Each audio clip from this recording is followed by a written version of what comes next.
Pra, pas raundit të bisedimeve në Gjenevë, Washingtoni pret propozimet e detajuara nga Irani për programin bërthamor. Mendoni se këto janë 2 javët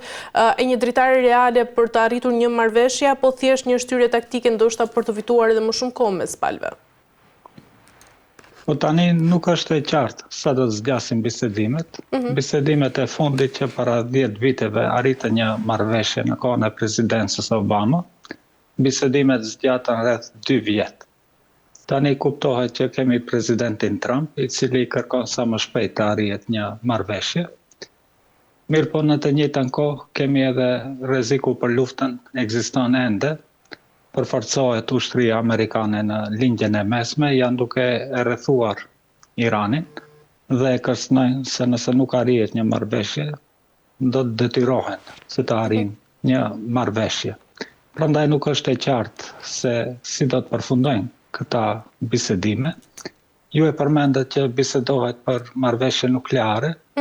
Irani është shprehur se është i gatshëm që të bisedojë për këtë pikë. Mirë po ka ndryshim të administratës Trump, të cilët tani nuk bisedojnë vetëm për marrëveshje nukleare. Ata me propozim të Izraelit kërkojnë edhe disa pika të tjera, për të cilët Irani nuk është i gatshëm që të bisedojë, dhe këtu edhe mund të ngecin bisedimet, pra të rezultojnë negativisht, dhe në një rast të tillë janë të përgatitur ushtria amerikane që ta sulmojë Iranin së bashku me Izraelin dhe aleatët të tjerë perëndimor. Mirëpo në të njëjtën kohë edhe Irani përgatitet për një sulm të tillë dhe është i gatshëm që të kundërsulmojë. E kemi edhe deklaratën e fundit të liderit suprem të Iranit, i cili kërcënoi anijet aeroplan mbajtëse dhe për të cilët tha që po ata janë të rrezikshme, por armat tona janë më të rrezikshme dhe do t'i zhysin ato anijet në fund të oqeanit. Pra në të njëjtën kohë Irani bisedon, por në të njëjtën kohë edhe kërcënon. Pra kjo nuk kupton se nuk do ta kenë lehtë amerikanët që të arrijnë një marrëveshje sipas interesave të Izraelit. Mirë po nëse arrin çështet që të afrohen dallimet mes administratës amerikane dhe Iranit, besoj që është e mundshme një marrëveshje dhe Irani, pas deklaratave të ministrit të punëve të jashtme të Iranit, ai tha që tani për tani bisedimet shkojnë mirë, negociatat shkojnë mirë dhe mund të presim një marrëveshje të re. Mirë po marrëveshja e re do të inkorporone në atë marrëveshje dhe interesat tregtare të SBA-s, prandaj edhe në delegacionin e Iranit mirte pjesë edhe një përfaqësues i Ministrisë së Tregtisë dhe sipas të cilëve Irani i propozon firmave apo kompanive amerikane që të hyjnë në tregun e energjisë së Iranit dhe që ju propozojnë që do të blejnë edhe aeroplan dhe mjete të ndryshme nga Amerika, që bëhet fjalë me biliona dollar investime në SBA dhe po ashtu që ta hap tregun iranian për kompanitë amerikane që të investojnë në Iran. Mirë po kuptohet që Izraeli nuk e ka prioritet që të rregullohen marrëdhëniet mes Iranit dhe SBA-s. Ata e kanë për qëllim që ta shkatrojnë Iranin, ta ndajnë Iranin, ta dobësojnë Iranin dhe mvaret kush do të triumfoj në fund, qeveria izraelite apo interesat amerikane. Irani është i përgatitur për të dyja. E shërëzoj dhe nga ana tjetër, negociatat luhaten mes lehtësimit të sanksioneve dhe kufizimit të kapaciteteve bërthamore. A mendoni se është e gatshme SBA-ja të ofrojë lehtësime reale ekonomike apo po kërkon lëshime maksimale nga Teherani, por pa pasur këtu edhe garanci të forta? Po kuptohet që kushti i Iranit, nëse arrihet një marrëveshje, është të tërhiqen të gjithë sanksionet ekonomike që populli i Iranit dhe që shteti i Iranit i vuan me dekada të tëra dhe kjo është prioritet. Prioritet ishte edhe 10 vite më herët kur arritën një marrëveshje me SBA. Mirë po SBA-ja nuk i mbeti besnik fjalës të cilat i dhanë se do t'i tërheqin sanksionet ekonomike. Dhe ne e dim si përfundim gjatë prezidencës së parë të Trumpit, ai e çfuqizoi marrëveshjen me Iranin, ashtu që Irani mbeti në sanksione ekonomike. Dhe kjo është edhe arsyeja pse kishim edhe protesta në Iran, për shkak se populli i Iranit mendon se nëse arrihet një marrëveshje, kur them populli i Iranit nuk është se i gjithë populli kërkon një marrëveshje me SBA-n, po ka një pjesë të Iranit, po edhe të qeverisë të Iranit, të cilët tentojnë që të afrohen me politikën e SBA-s, me interesat e SBA-s, ashtu që do të lehtësohet jeta e iranezve dhe ashtu që do të mund që naftën dhe gazin ta mund të shesin në shtetet tjera dhe kuptohet ata përfitimet që do t'i fitojnë nga shitja e energjisë, të investojnë në vetë ekonominë e Iranit, ashtu që të stabilizohet ekonomia e Iranit, të lehtësohet jeta e iranezve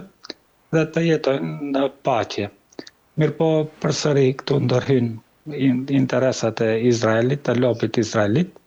të cilët tentojnë që ta bindin administratën e Trumpit, që është e kohë të bisedohet me Iranin. Ata tentojnë që të fillojë një luftë, mirë po nuk duan që ata të jenë flamurtarët e luftës. Ata duan që SBA-ja të intervenojë në Iran dhe Izraeli vetëm ta ndihmojë ushtrinë amerikane, mirë po e gjitha mbaret nga presidenti Trump se çfarë vendimi do të merr. Mirë po ka edhe diçka, për shkak se me kërcënimet e fundit të liderit suprem të Iranit, i cili më shumë është për të pasur një luftë dhe jo një marrëveshje ku do të dëmtohen interesat e Iranit, atëherë SBA-ja do duhet, apo administrata e Trump, do duhet të kërkojë leje nga Kongresi Amerikan, për shkak se janë më të bindur se nëse sulmojnë Iranin nuk do të jetë një aktivitet i shkurtër ushtarak, po do të jetë një luftë e vërtetë dhe një luftë rajonale, dhe për të ikur përgjegjësisë së vete, presidenti Trump besoi që do të kërkojë leje nga Kongresi Amerikan, lejen të cilën unë besoj që do t'ja jep Senati dhe Kongresi Amerikan, për shkak se të gjithë kongresmenët, senatorët janë të blerë nga lobi izraelit dhe aty ku janë interesat e Izraelit, aty është edhe vendimi i senatorëve në interes të Izraelit. E qartë, zë Dauti, ndërkaq si do të ndikojë një marrëveshje re në balancën mes SBA-s, Rusisë edhe Kinës në lidhjen e mesme, pasi çdo marrëveshje me Iranin ka sigurisht ndikime edhe për të rajonin duke përfshirë këtu Europën dhe fuqitë e tjera globale. Po tani nëse arrihet një marrëveshje ku do të inkorporohen dhe interesat ekonomike të Iranit, kuptohet që kjo do të ndikojë që administrata e Iranit të afrohet me administratën e SBA-s dhe kjo do ta dobësoj aksin e rezistencës, ta quajmë kundër imperializmit amerikan, dhe ku bën edhe pjesë edhe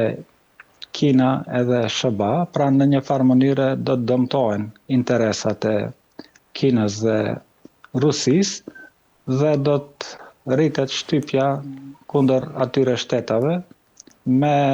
iniciativë të politikës amerikane, po në të njëjtën kohë ata nuk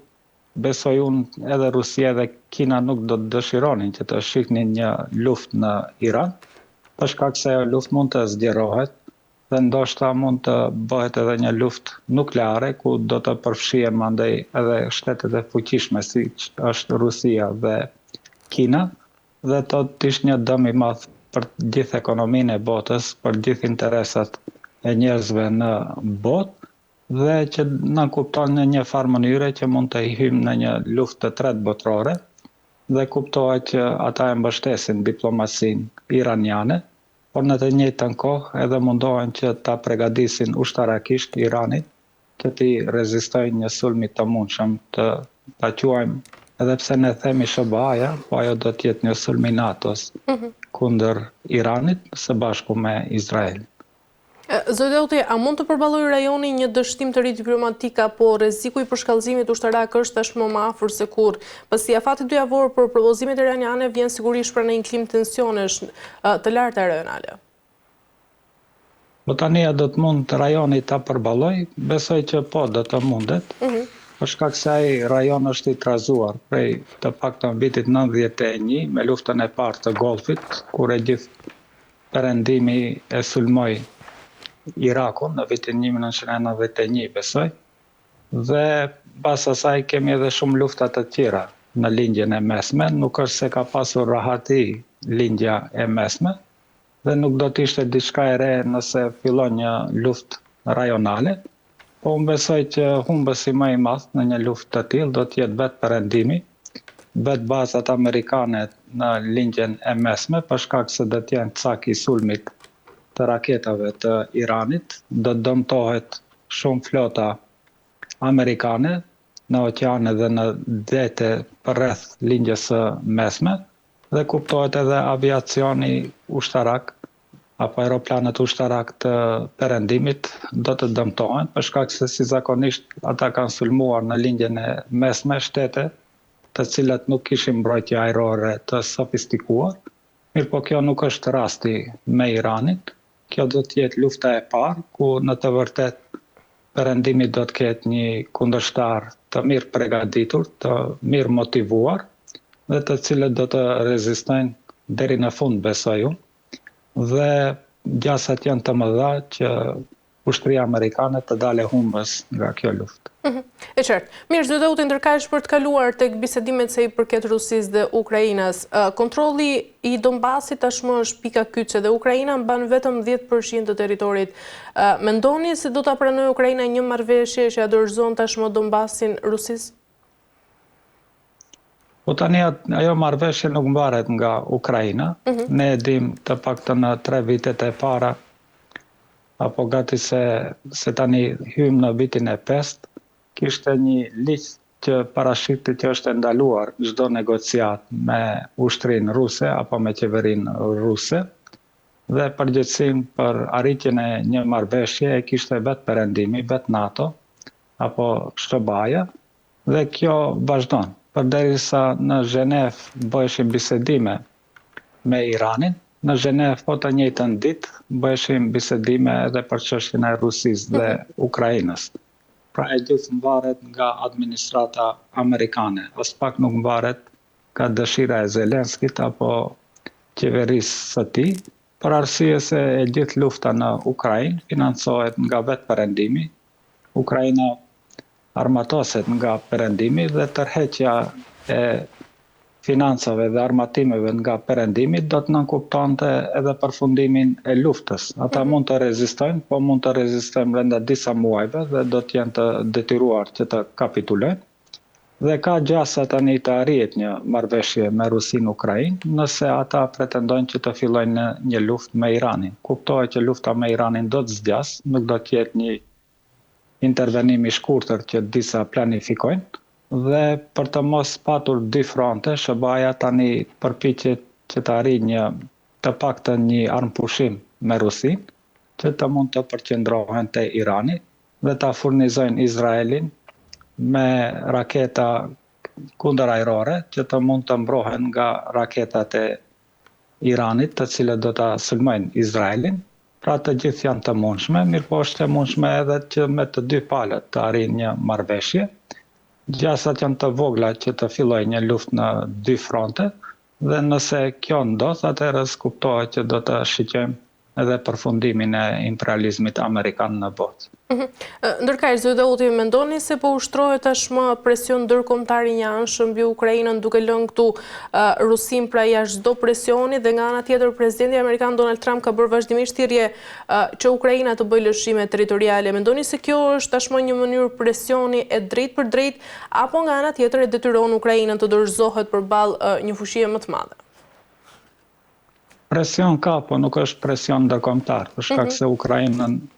nuk e mbështet komunitetin ndërkombëtar. Ukrainën e mbështet vetëm NATO. E gjithë ajo se komunitetin ndërkombëtar qëndron mbas Ukrainës është një propagandë e NATO-s dhe e perëndimit. Kuptohet që Kina, India, të gjithë ata nuk i respektojnë sanksionet kundër Rusisë dhe kanë marrëdhënie të mira tregtare, po ashtu edhe vendet tjera, për shembull Turqia vazhdon që të ketë marrëdhënie të mira me Rusinë dhe marrëdhënie ekonomike. Pra kur flasim presionin ndërkombëtar, ajo duhet të përqendrohet në shtetet e Evropës dhe SHBA-s, Dhe kuptohet përderisa ata janë dobësuar shumë për shkak se të gjithë armatimet që i dërguan në Ukrainë gati se i ka shkatruar ushtria e Rusisë. Dhe nëse arrin një marrëveshje, kjo do të nënkuptonte se ata dështuan në interesat e tyre në Ukrainë, që të bëjnë një Ukrainë e cila do ta luftone për gjithmonë Rusinë, dhe kuptohet që interesi më i madh i tyre ishte që nëpërmjet sanksioneve ekonomike ta dëmtojnë ekonominë e Rusisë dhe mundësisht ta shkatrojnë edhe Rusinë. Po janë të bindur tani thuajse se një gjë e tillë nuk është e mundur për shkak se më e dëmtuar nga kjo luftë doli vetë Evropa, e cila ka hyrë në një recesion, edhe për arsye se nuk e merr më energjinë drejt për drejt nga Rusia, edhe pse indirekt ata e marrin, po e paguajnë me një kosto më të lartë dhe kuptohet që situata ekonomike e Evropës dhe dobësimi i imperializmit amerikan, fuqisë ushtarake amerikane, do t'i detyroj që NATO-ja, duke e larguar Turqinë këtu nga ky grup, që të arrijnë një marrëveshje, ashtu që do të plotësohen kërkesat e Rusisë, që do të nënkuptonte që demilitarizimin e ushtrisë së Rusisë dhe të paktën 4 apo 5 rajone të njihen zyrtarisht që janë territore të Rusisë, të cilët tani për tani zyrtarisht janë pjesë e Ukrainës, dhe me këtë do të dalë fitimtare Rusia kundër kësaj lufte me NATO-n në Ukrainë, dhe ndoshta mund të jetë kjo edhe fillimi i fundit të fuqisë ushtarake të NATO-s, dhe evropianët vetë të formojnë një koalicion në mes shteteve të Evropës, një koalicion ushtarak, dhe SBA-ja të përqendrohet në Amerikën Veriore dhe në Amerikën Jugore, që do të hyjnë në një rend të ri ndërkombëtar, multipolar kuptohet, ku do të respektohen interesat e shteteve të fuqishme dhe rajonet të cilet ata i kanë në ndikim. E qartë, mirë, zoti Auti, për ta mbyllur, mendoni se struktura e negociatave ndërtuar tashmë në kompromis të vërtet apo po shtyn palët më të dobët, ndoshta drejt lëshimeve të njëanshme, dhe a mund të arrihet një kompromis real kur fushia agresore nuk ndikohet nga asnjë presion, qoftë ai publik apo qoftë ai ndërkombëtar? Po kuptohet që presioni ndikon vetëm te pala më e dobët. Në këtë rast pala më e dobët është Ukraina. Tani nëse e shiqem kush janë delegacioni SBA-s që bën bisedimet edhe me Iranin, edhe me Ukrainën dhe Rusinë, janë përfaqësuesi special të Trumpit, të cilët janë Kushner dhe Witkoff. Të dy këta nuk kanë ndonjë detyrë zyrtare, pra nuk janë ministër të punëve të jashtme, dhe e dim edhe lidhjen e familjare të Kushner me Trump, që është dhëndër i Trumpit, dhe të dy këta janë qifut, pra bëhet fjalë për interesat e qifutrisë ndërkombëtare, se si do t'i realizojnë ata interesat globaliste në interes të qifutrisë kombëtare. Pra nuk bëhet fjalë këtu për interesat amerikane të popullit amerikan, për interesat evropiane, po bëhet fjalë për kapitalin global, të cilët kompanitë e ndryshme, pronartë të cilëve janë shumica qifut, përpiqen që t'i mbrojnë interesat në këtë rend të ri ndërkombëtar. Përderisa ata nuk mbajnë ndonjë pozicion zyrtar, ata edhe nuk kanë edhe përgjegjësi për fshekësitë e bisedimeve, interesat e bisedimeve, dhe këtu hyn në lojë edhe korrupsioni i mundshëm që këta dy përfaqësues të Trumpit të mund të arrijnë një marrëveshje ku interesat e tyre personalve dhe të asaj grupe që ata i përfaqësojnë, që të përfitojnë nga paqja me Ukrainën dhe me Iranin, dhe kjo është edhe arsyeja kryesore pse Trump nuk dërgon zyrtar të shtetit, po dërgon njerëz personal që i mbrojnë interesat e tij dhe grupit që ata përfaqësojnë, dhe kuptohet që Rusia për këtë arsye si përfaqësuese ka Kirill Dimitriev, i cili po ashtu është një qifut, dhe të cilët në mes vete ata qifutët do t'i mbrojnë interesat e tyre dhe do të arrijnë në një përfundim për interes të globalistëve.